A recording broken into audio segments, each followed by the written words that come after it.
হাল আদুল্লুকুম আলা মান ইয়াকফুলুহ, এমন একজনের কথা বলবো যে মূসাকে দুধ পান করাবে, এই বাচ্চাকে দুধ পান করাবে। আল্লাহ পাকের কি কৌশল, আল্লাহ পাক ওই মায়ের কোলেই আবার মূসা আলাইহিস সালামকে ফিরিয়ে দিলেন।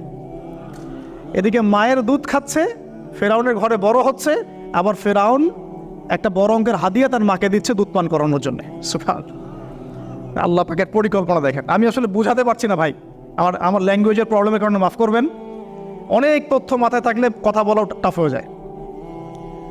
তো সুবহানাল্লাহ, আল্লাহ পাকের পরিকল্পনা দেখুন। যে নবী মুহাম্মদ সাল্লাল্লাহু আলাইহি ওয়াসাল্লামকে মক্কা থেকে তাড়িয়ে দিচ্ছে মানুষ, আল্লাহ রাব্বুল আলামিন সেই মক্কা নবীর পায়ের সামনে এনে দিলেন। সুবহানাল্লাহ, মাত্র 8 বছরের ব্যবধানে। যে বদর যুদ্ধে মুসলিমদেরকে একদম নিঃশেষ করে দেওয়ার প্ল্যান করা হয়েছে, ওই বদরেই আল্লাহ রাব্বুল আলামিন আবু জেহেলের মৃত্যু লিখে রাখলেন।